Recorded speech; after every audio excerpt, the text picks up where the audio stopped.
So hi, welcome to the Saugus Industrial History Center's online teacher workshop series, Every Voice Counts, Teaching Civics Through Local History. My name is Kristen Gallus. I'm the project manager for education development at the Saugus Industrial History Center, and I'll be your host and facilitator for tonight's webinar. The goal of this series is to highlight how underrepresented communities in Lowell, in particular African Americans, women, immigrants, and youth, have fought for an equitable electoral process and how by overcoming barriers to civic participation, they persevered to secure their voice in the community. We hope to inspire educators to teach civics through local history and contemporary issues, connecting with the new Massachusetts social studies framework's focus on civics and civil rights.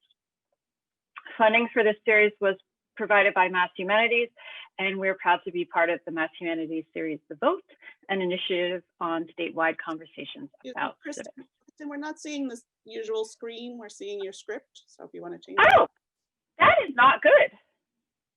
Thank you, Ellen. You don't need to see my script. That was supposed to be magic. How about that? Is that better?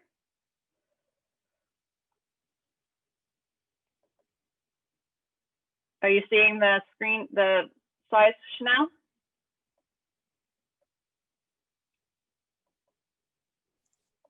Yep. You are? Okay, sorry. I'm having a screen sharing issue, obviously, this evening. So try again. Okay, so now you should be seeing the Mass Humanities logo.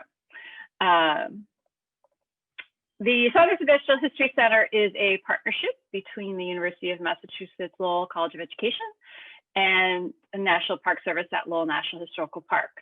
We're located in the historic boot mills of Lowell National Historical Park, and TIHC is a hands-on center where students and teachers learn about the American Industrial Revolution through activities and tours of the sites where history and science happened. In this time of remote learning, however, we're offering virtual field trips, which are an in-depth look at the topics related to the Industrial Revolution, all facilitated by professional educators with all the energy and excitement of our in-person programs. And you can find out more information at the address on the screen. So just note that we do have a variety of topics currently on offer and upcoming, including immigration, mill girls, water power, human impact on the environment, our popular third grade Change in the Making program, and our brand new second grade program, Community Connections, which was offered in person last spring, is now going to be online virtually. We also have remote learning modules, which are collections of primary documents and writing prompts for students. And so there are 3 available now on our website, and you can find them at the URL on the screen. So tonight's topic is activating youth voices. We're just going to go over the Zoom tools, even though I'm sure you all know them. Going to do a few who's in the room questions on a poll. Then we'll do our presentation, have some Q&A time. I'll share some primary documents and writing prompts in that remote learning module format that I mentioned on this topic, and then some closing remarks. So you all know, like I mentioned, we'd love to see your faces. And then please put any questions in the chat for Jeff or Mike or myself, and I'll be moderating that throughout the evening, and we can ask those at the end of the presentation. So before we start, I'm going to launch a poll to see who's in the room. If you could let us know where you teach. Where in the world are you?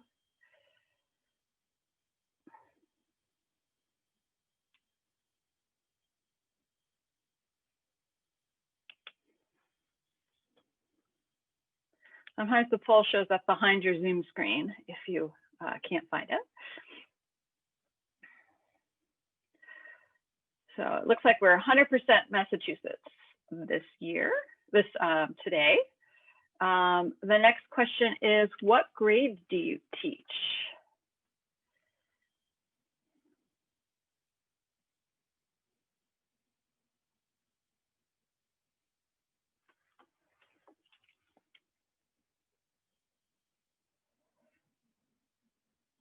Right, so we have middle school and college with us in the room? And then real quick, what subjects do you teach?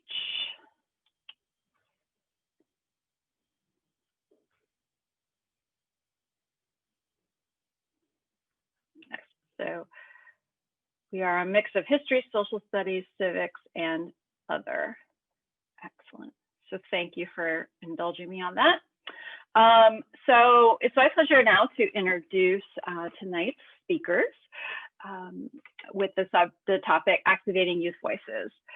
Jeff Foster is the Director of Organizing and Policymaking at UTech in Lowell.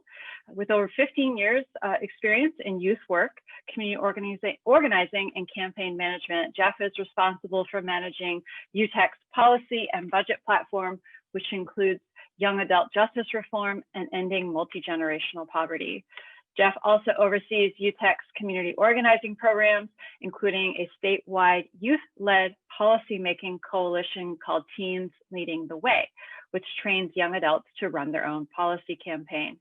Jeff most recently worked with the Massachusetts State Legislature to pass legislation for civics and expungement and was named Youth Worker of the Year in 2013.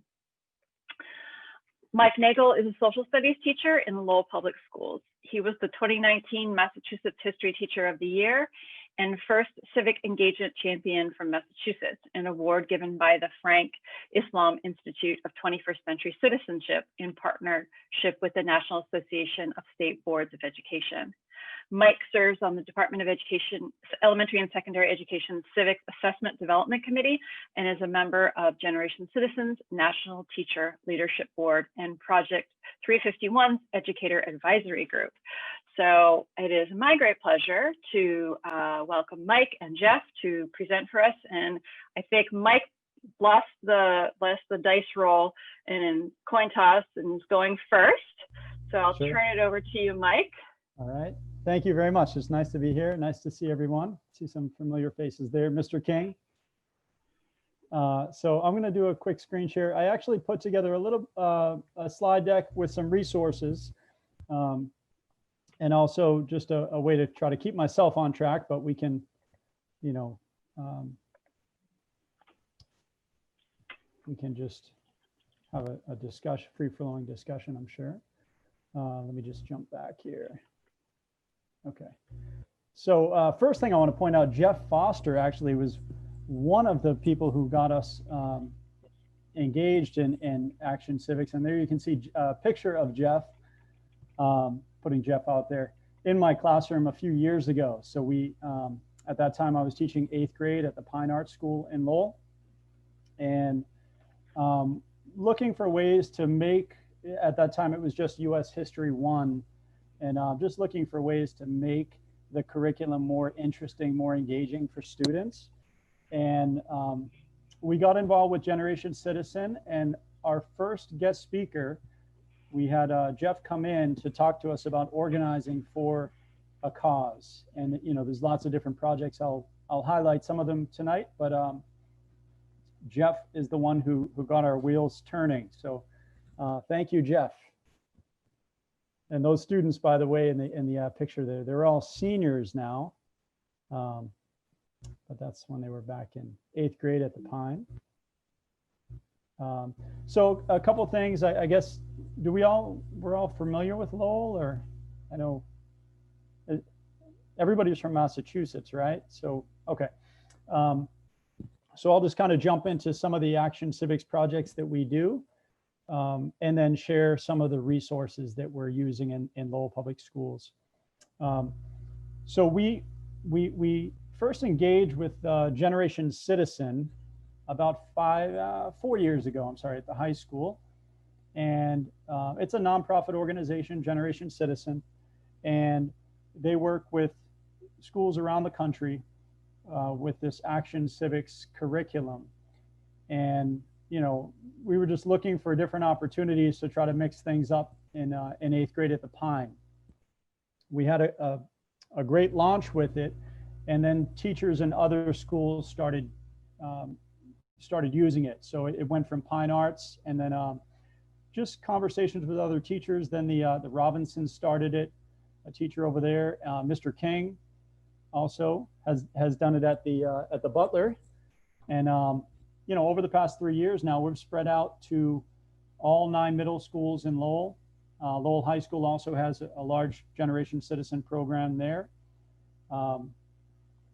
And, it, you know, we just kind of hit it at the right time. So we started this 5 years ago, and then the Massachusetts curriculum framework changed for history. So, you know, now civics is officially part of 8th grade, but we've been doing it for a few years. We had already been doing it for a few years by that point.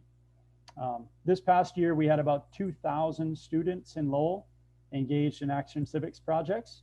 So there's about roughly 1,200 kids in the middle schools, 8th grade, and then about 800 kids at the high school.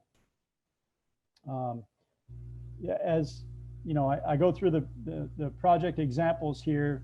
Really, 4 of the main guiding principles we look for with these Action Civics projects. We want to make sure that that the students have ownership. So, you know, it's really important that the teachers aren't making all the decisions. We want our kids to, you know, to engage in civics, not just learn about it. We're looking for some kind of systemic change. So not just community service projects, but we're looking for, you know, either policy changes or even, you know, changes in legislation we could do local ordinances or at the state level. We typically do not focus on national issues. You know, we're trying to focus more to make it more, you know, connected, more meaningful maybe for students, and they can engage with the local officials a bit more. You know, we try to stick with Lowell or the state of Massachusetts.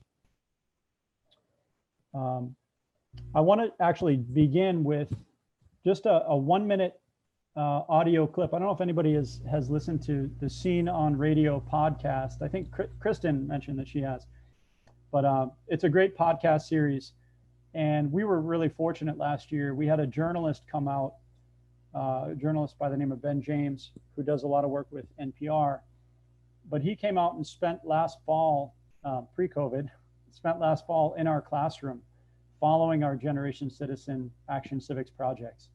So it was just such a great opportunity. And, you know, he was there for the highs and lows of the project and followed it really from the beginning all the way through to our presentation at the State House.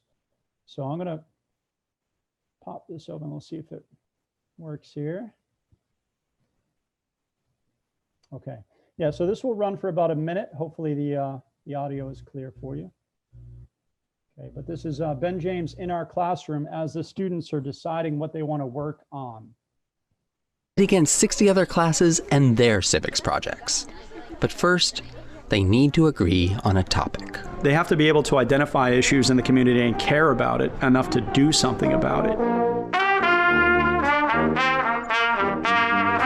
It's 8th grade at the Pine Arts Magnet School in Lowell, Mass.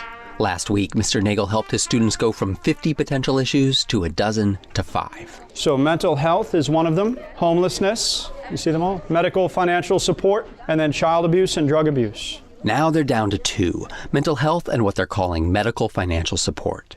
Their interest in these topics is associative, a gut feeling. They've seen neighbors become homeless, or their parents stress about doctor visits and medical bills. Many people, when they go to the hospital or the emergency room, it costs a lot because not many people have insurance. That's Angelica, small kid, fierce, superbly dressed. Her parents are Colombian. She wants the class to tackle medical debt. And here's Jacob, white kid, blonde buzz, braces, red tracksuit top to bottom. He says he has family members with mental health issues. That's his choice for the class project. I feel like mental health leads to drug abuse, and then drug abuse could lead to homelessness. So I feel like we need to catch it at the root cause of mental health. Up till now, the kids have narrowed their topics by voting. Okay. So I'll jump back here, but I would definitely encourage you to check out that entire episode. It's really well done, and it shows what an Action Civics project could look like from beginning to end. The other reason why I wanted to highlight that was because, you know, a lot of times when I tell people that we do Action Civics in middle school, You know, one of the first questions is, you know, what kind of topics are kids picking? You know, is it they want to have extended recess, they want to have different lunches, and you know that sometimes, I'll be honest, that does come up as one of the possibilities. But as we go through the process of selecting issues that are going to be right for our class, and we think about systemic change, it's amazing. I mean, the classes really come to really meaningful project ideas. So as I go through maybe the next 5 minutes here or so, I'm just going to, my class and I put together a blog that highlights the Action Civics experience, and I'll make this available if anybody's interested. But I have some images here that go along with each step in the process. But you know, we'll try to keep this to maybe 5 minutes or so, and feel free to jump in if you have any questions. So I'll begin with the selection of issues.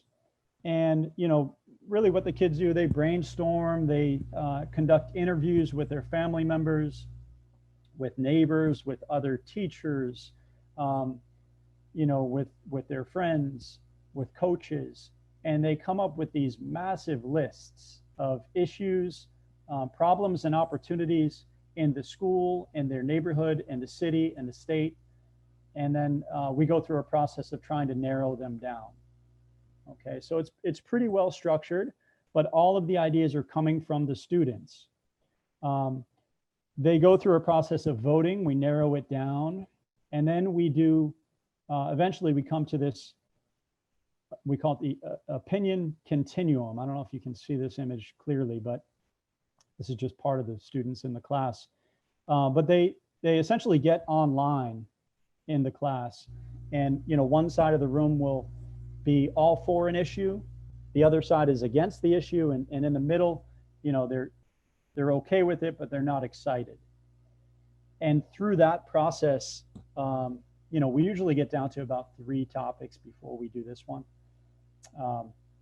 But through that process, the kids come to the issue that's most meaningful for their class. Okay. I'll just highlight one real quick. This one here, this class, they were going back and forth on all kinds of issues. And one of the students, interestingly enough, was advocating for the hands-free driving legislation a couple of years ago. And I thought it was really interesting, but it was kind of surprising that an 8th grader would be interested in hands-free driving, no texting while driving. But when we got in this opinion continuum, she was on the far right side. She's not in this picture here, but she was on the far right side. She wanted to do it. Quiet kid. But she found her voice, and she explained to the class that her a relative of hers had passed away that year in a texting while driving accident. And it was actually her aunt who was texting while driving, and she was killed. And this student's 2 cousins were actually in the car when this happened. So the student announced it through tears. Other students were getting emotional. The entire class went over to that side of the room, and that's how they decided that they wanted that issue. But that's just one example. The slide right now is just showing some of the other issues that the 8th graders and some high school students have done throughout the last few years. We had a group that was involved in youth vaping legislation. Really interesting. They wanted to increase the taxes on vape products and then use some of the money to pay for youth vaping prevention programs. And these are, 13, 14-year-old kids that came up with these ideas. The hands-free driving, by the way, the top 2 actually passed. So the kids were behind the hands-free driving legislation.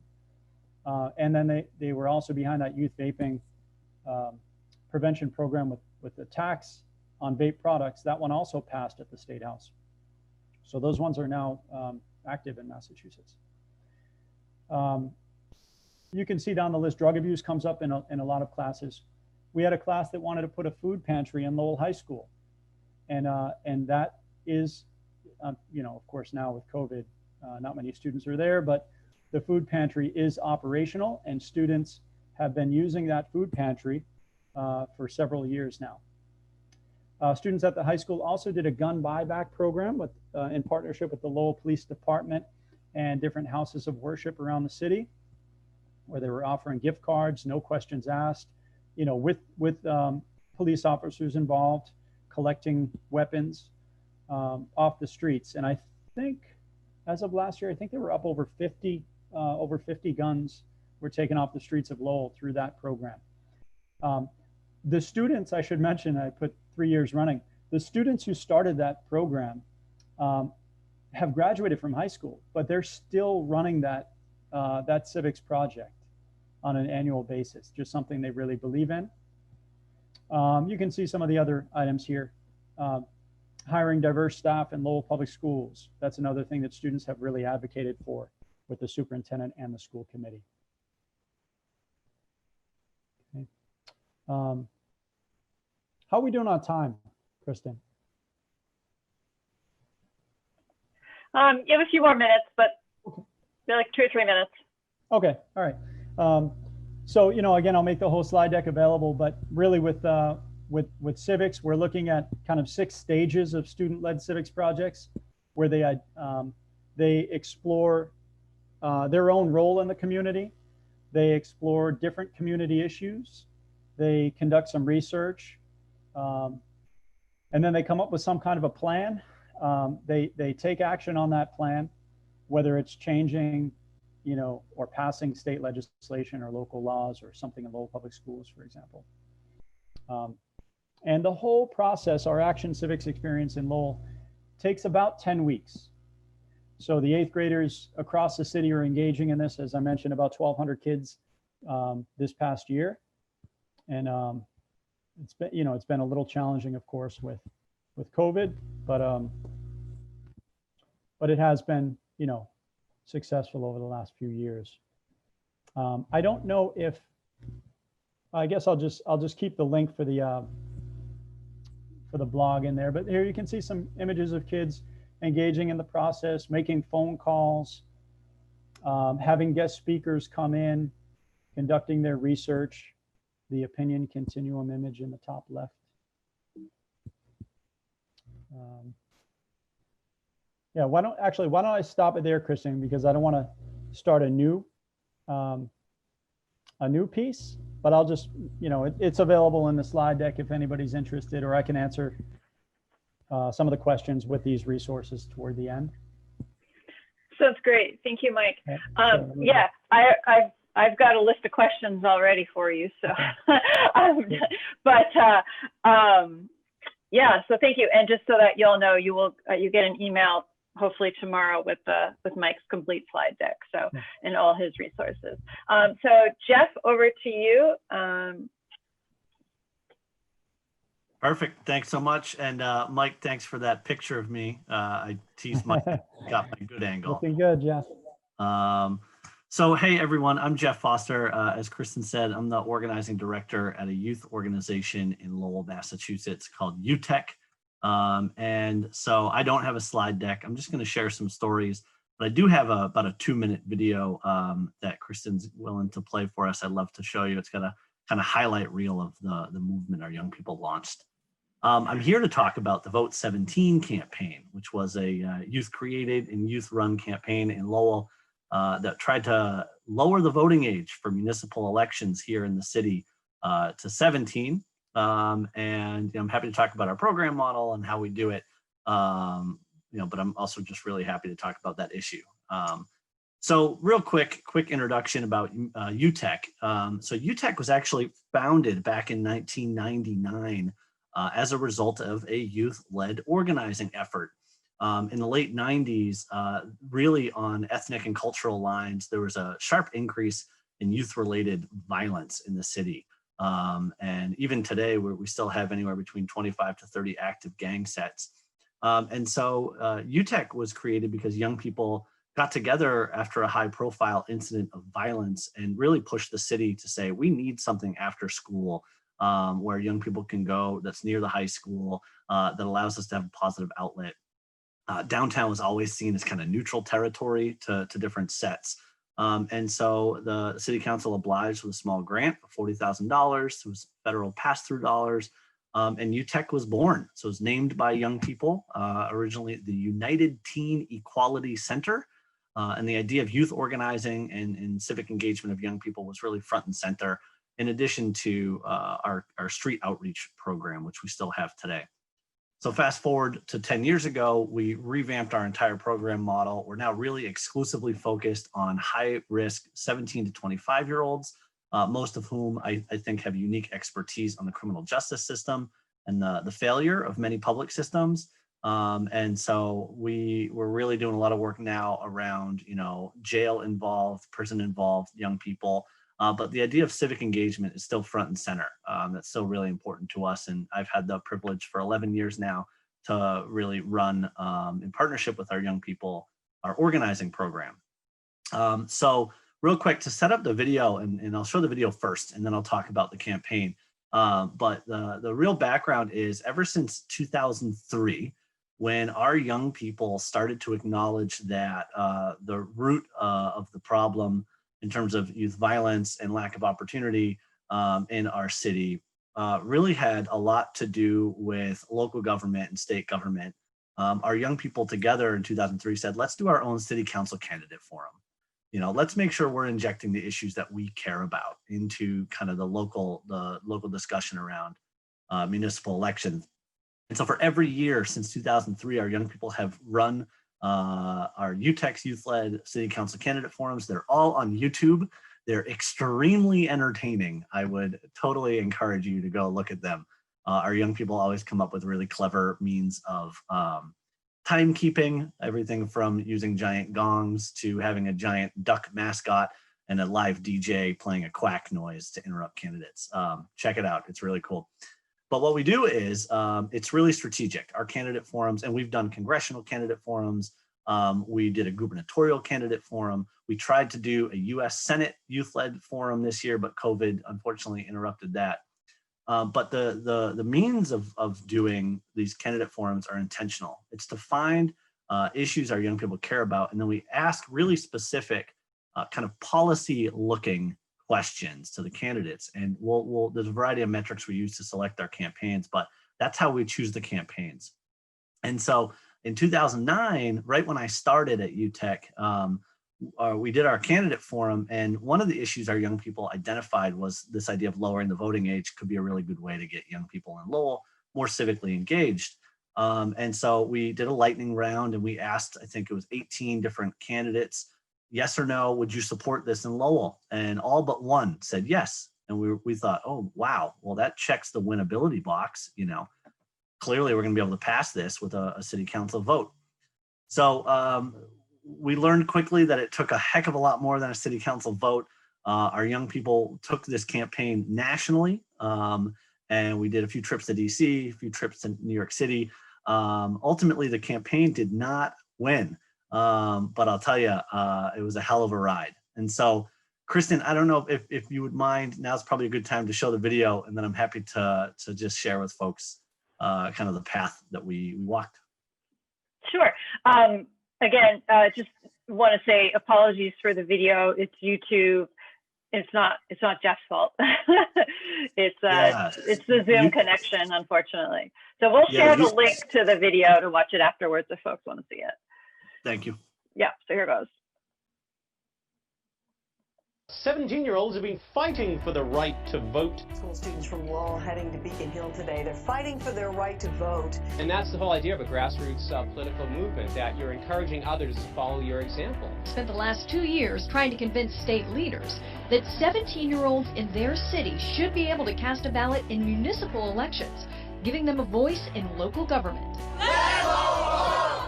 Our plan since day one was to work with every leader in state office across all aisles to accomplish our goal of lowering the voting age to 17 in Lowell municipal elections.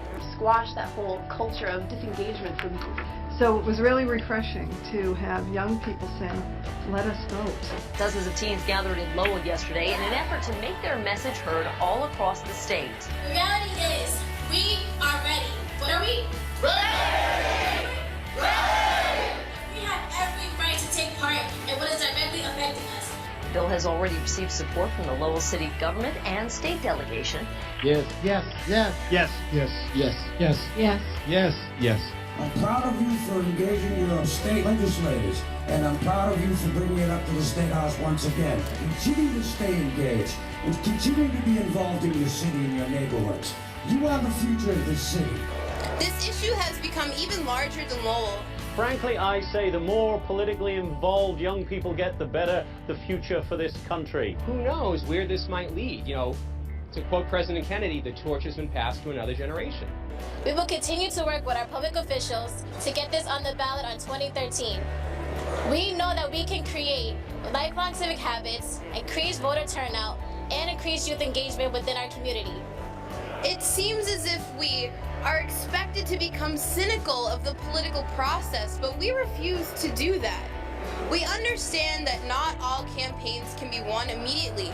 We started this campaign in 2009, and it was stalled before, and we fought on because we all strongly believe that we have the solution. Our story remains unfinished. Let go vote! Let go vote! Let go vote! Let go vote! Yeah, I always get goosebumps every time I watch that.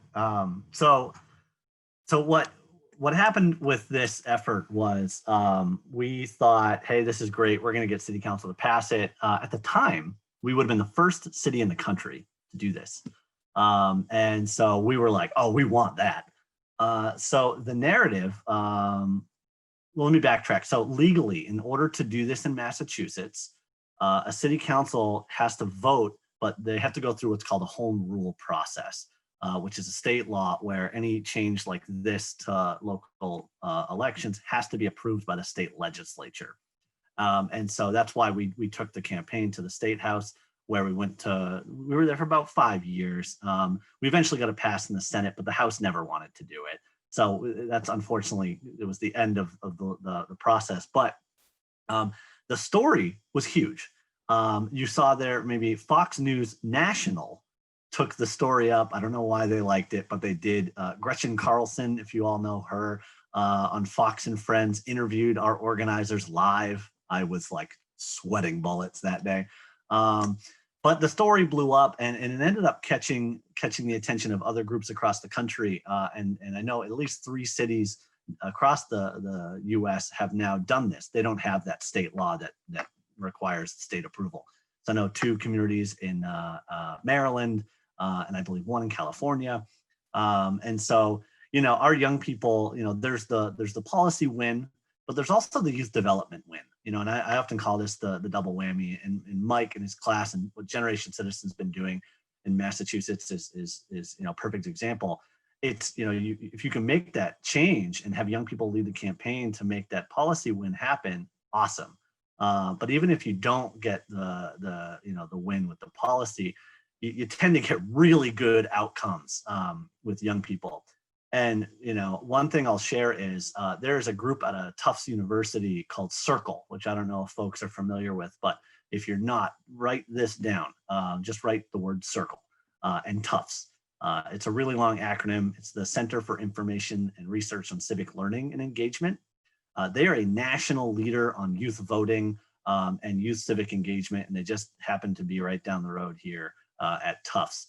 Their executive director, Kay Kawashima Ginsburg, is actually a resident in Lowell. So we get to claim that for a while, Mike. And her kids are Lowell Public School students. Yeah. So Circle came in and helped us design our youth organizing program, not just to be good with the policy work, and the organizing, but also we really wanted to start, building out a little bit more robust understanding of the youth development outcomes that we're having. So, Circle brought to our attention, they helped us kind of design this. So now we really evaluate civic attitudes, behavior, skills, and knowledge of our young people who are involved in our organizing work. The outcomes are even more incredible when I share the stories of 3 of the young people you saw in that video, 2 of the young women who were the voices that were most prominent. One now works directly for our Senate president at the State House, and the other I was very lucky, was able to hire about 8 months ago, who now runs our youth organizing program. And another young man who you may have seen in the video testifying at Lowell City Council is now the state representative for Haverhill, Andy Vargas, who is the first ever Latino to be elected to city and now state office in Haverhill. So, I mean, what Mike's doing in the classroom is and what we're doing at UTEC, I mean, it's just got this amazing impact on the system level, but also on the individual, lives of our young people that we're engaging. So it's been a spectacular road, and we didn't really get the win. But one last thing I want to highlight, and Mike, I saw your Justice Sandra Day O'Connor quote. True story. Our young people's campaign was stalled on year 2 by the Secretary of State, who came out and said, this is unconstitutional. You can't do it. And so basically put the brakes on the whole effort.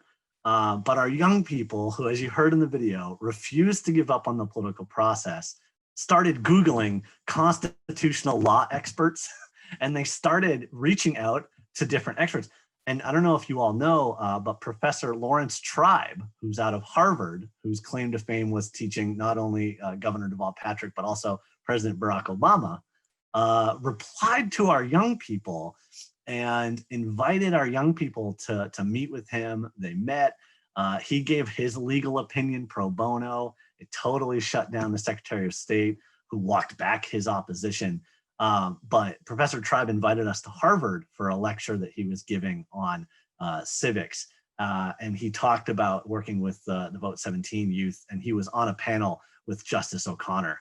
And there's a clip somewhere, and Mike, I'll send it to you, or if any of you are interested, it's on YouTube. But basically, someone asks Justice O'Connor, what's the magic sauce to getting young people more civically engaged? And she says, get them involved in something local, get them involved in some sort of policy effort that they care about. And so, that was the Vote 17 campaign. It was really about, it was really young people trying to seek the franchise. They felt like when they turned 18, they were leaving for a new community, going away to college. They didn't have that tie to their home city anymore. But on a more fundamental level, young people work, they pay taxes. The school budget directly impacts their lives, and they should have a say in that as well.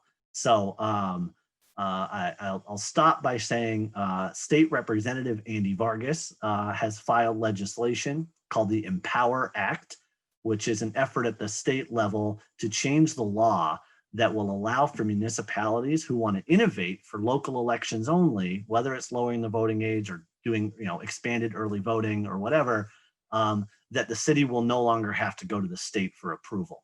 And so it's all about trying to enable communities who may want to lower the voting age in the municipal level to be able to do so.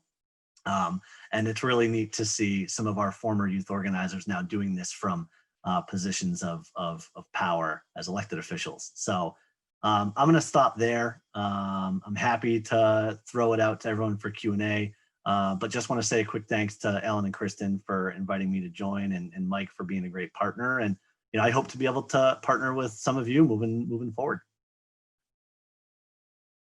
Mike, did you look like you raised your hand? Did you want to respond to? Yeah, I was just going to mention real quick. Actually, Representative Vargas is the sponsor. He's the lead on trying to get the Civics Trust Fund passed this year. So, in order to ensure adequate funding for civic education in schools across the state, especially many of the gateway cities.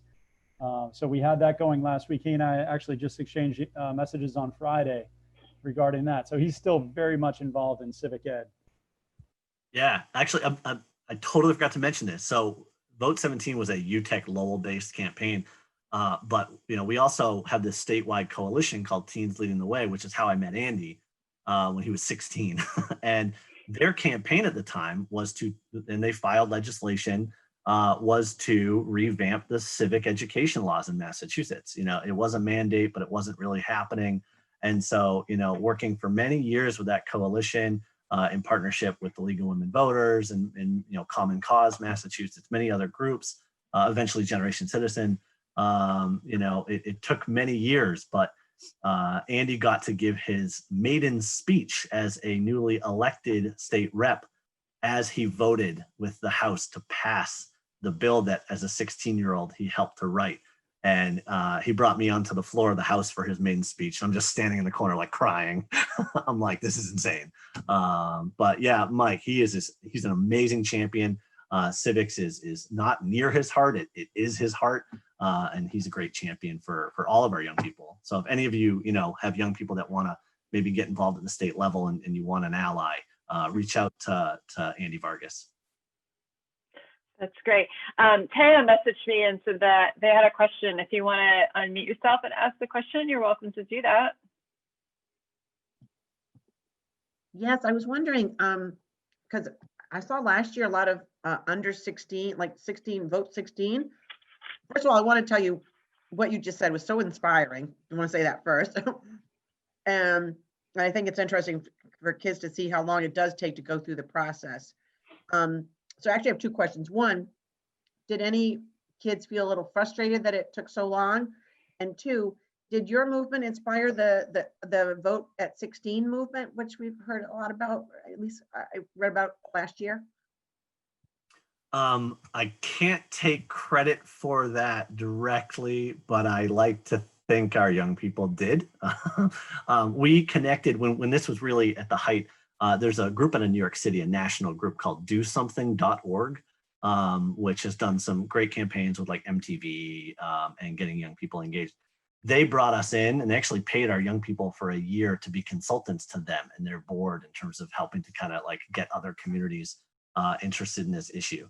The Vote 16 campaign, as it's been branded, is something that I know Generation Citizens really kind of taken and run with, and we're really excited about that. And we've been helping them as well with those efforts. So, as a youth worker who wants to honor the years and years of our young people who as you said, they refuse to give up. I'm going to go ahead and say on the record that, yeah, they help spark things. Did young people get cynical or give up or frustrated with the process? Yes, but I think it was really our responsibility as youth workers, and I think it's all of our responsibility as educators, is to make sure young people understand the field that they're playing on. And also what we do very strategically is we celebrate every little win. We make a really big deal out of every win. When we first filed the bill, you celebrate we got 30 co-sponsors. Then you celebrate when it goes to committee, you celebrate when there's a public hearing, and you celebrate when the bill passes out of the committee, and then maybe it dies, and then you say, hey, let's celebrate how far, and next year we're going to get 50 co-sponsors, we're going to get it out of committee even faster, and we're going to get a floor vote, right? And we were very fortunate we were able to pull that off over many years until eventually, all of our young people went on to college, and, our new group of young people wanted to pick a new issue. So, Mike, I noticed one of the major components of the Generation Citizen model that you implement in the classroom is civic discourse, right? That they have to learn to participate in that, to talk with each other and to talk with the city, representative, the adults that they're working with. Briefly, what are the sort of, there's no magic bullet, but what are the elements of that? How do the kids adopt that? How do they take that and maybe transfer that to other parts of their life? Sure, great question. Actually that podcast has a great clip in there, if you have a chance to listen to that at some point if you're interested, where the students are going through the process and it gets a little dicey. Kids are really passionate about the issues they want to work on. And, I think part of it is modeling. So, as the teacher, it's a student-led project. That's very important. But you also, as the educator, you have a role there to guide the process. And, every once in a while, you might just let it run, but then you might need to put the brakes on and say, okay, let's remember that we're debating ideas. Let's come back. We're not, Mr. King is shaking his head, right? You probably have the same thing in your room. But making sure that kids understand how the messages they're putting out are being received. So there's a difference between intent and we just try to go through the process, and it's slow going, building consensus. That's one of the things that that some teachers push back on, to say, why do you have to have a whole class decide to agree on one issue? But there is value in that. There's definitely a value in building consensus, of compromise. Again, back to Jeff's point, that's part of the process. So, I've had classes, and I know, Aaron, you've had classes too, that you've gone 4 days of line, opinion continuum, trying to get to an issue, and it just doesn't work. And then we need to go back to the boards and figure out something else that will make everybody happy. So it's a process, but again, that podcast has such a great exchange between the kids. You can actually hear one of the kids getting emotional because of the personal connections that they have to the issues. Mr. King, would you like to weigh in on that from your experience on your side of the city? I mean, just as adults get entrenched and very passionate in their stance, the students do tend to do that as well. And but it's really, it is the Generation Citizen program, and watching the students like get super involved and get super excited about doing something, about making an impact. Because I teach 8th grade. The kids are like, I'm 13. Nobody listens to me. Nobody takes me seriously. And when you teach them that, you as a 13-year-old have a voice that is impactful and can actually make change, it's inspiring to, like, I feel like I've created, future voters, future change makers, future leaders through civic education. And it's great because, like, I had a student email me, a few weeks back saying Ruth Bader Ginsburg died. Like students who like really take to heart this civic education. It's great. Just how passionate they get and how involved they get, especially Generation Citizen, is amazing, fantastic. Well, I'm more reassured about the future of, at least of Lowell, from all of I have heard tonight. I'm going to share real quick with the group the document set that we prepared for tonight's topic. And this time I'll share the correct screen. So from this webpage, which specifically for tonight's presentation, there are two links on the page. This one goes to a Google site, which has a series of documents on it. Feel free to use it as it is, tear it apart, take a piece, whatever you'd like. It's just a sampling of documents that show youth involvement in civic engagement over time, with a focus on Lowell, but then pulling out to Boston, Massachusetts, the world. So we start with the 26th Amendment, the United Nations Convention on the Rights of the Child, and to see sort of internationally, nationally, where youth are placed in the civic sphere. Of course, our dear and famous friend Harriet Hanson Robinson makes an appearance. She was a young mill girl who led in her memoir, recalls the time she led a strike of older mill girls in the 1836 strike. So that idea that even a child of 9 or 10 can make a difference, can have a voice. So getting kids excited in that realm. Tinker versus Des Moines, which actually shows up as one of the cases that in the state social studies frameworks that they want kids to look at. So we've provided some text excerpted from that. A couple of different sources referring to the Vote 17 initiative, and then even On the national level, Representative Ayanna Pressley's speech on the floor a year ago of the House of Representatives referring to that effort. And then, so not only documents, but images talking about youth involvement in the March for Our Lives rally, and also the climate change rallies and movement across the country and across the world. This link takes you to a Google form, which will ask you to make a forced copy, so you can plug that right into your content management system. And it is a series of writing prompts, and each one is related to the particular document that gets kids to think about the document, what it means to them, their role in the world. And then this one has a final writing prompt about the best strategies for activist groups, largely comprised of people under the age of 18. So what do they think would be the best strategies to help youth make a difference in the political and social world? So those are the resources we have to share.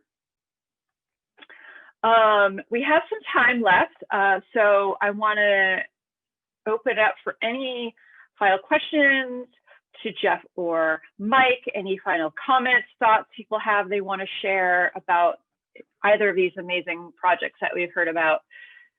If not, I have a few more questions. I see Mike just dropped into the chat the link for the Scene on Radio podcast. I'll make sure that gets in the email that goes out to folks as well. Great, thank you.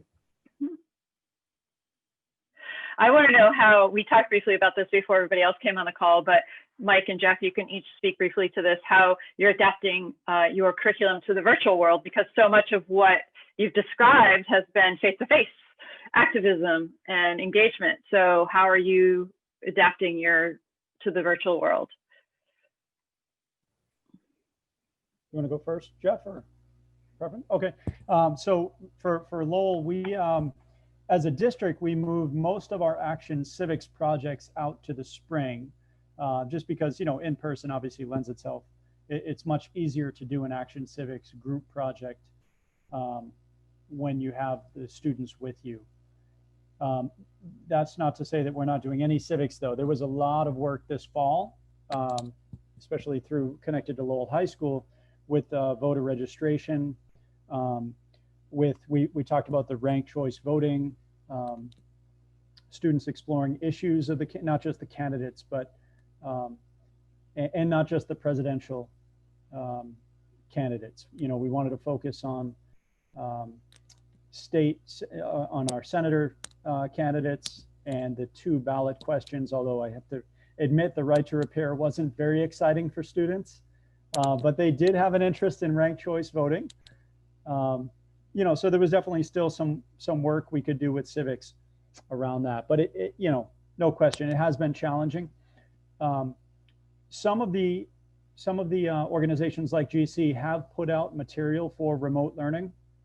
So rather than do like a 10-week Action Civics project, there are smaller, shorter units on, writing op-eds or contacting an elected official for issues. A lot of the elected officials, understandably, are dealing with, especially in Lowell, the school board, the mayor, the city council, dealing with, schools, and are we going to reopen? Are we going to stay remote? So it's really difficult to get airtime with them right now on other issues that don't involve COVID. But hopefully things will settle down, maybe by March, and we can get rolling on the typical 10-week program, but we'll see. So we're a little more flexible at UTech because we're a community organization, and it's a all-day full-time program for our young people. Our statewide coalition has been working for about 6 years on its new campaign, but we are very close. We had our young people have been fighting for an expungement law in Massachusetts that would allow for young people who have criminal records to one day after a wait period be able to apply for that to be erased. And that is currently in a conference committee pending it's in that larger racial justice police accountability bill that the state took up. So hoping to hear next week on that one. But we've switched our programming to be all virtual, but we still have young people who weekly join our calls and check in, and they're still being able to engage lawmakers. In fact, it's actually easier now to connect with lawmakers at the state level. You don't have to go to Boston, pay for parking. You book a Zoom room. So, still a great opportunity to plug in. And like Mike said, we put a lot of our effort for the last 2 months in-house programming around voting. So we got all of our young people. It's actually a requirement at UTech, if you're eligible, that you register to vote upon enrollment. And then we make a really big deal out of making sure all of our young people are equipped with the knowledge and attitude and desire to vote come election day.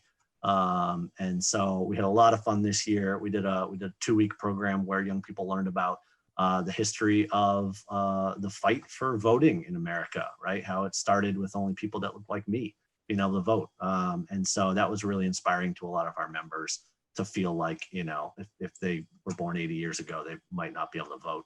And if they were around, 40 years ago, that they could, face physical harm just trying to register their family.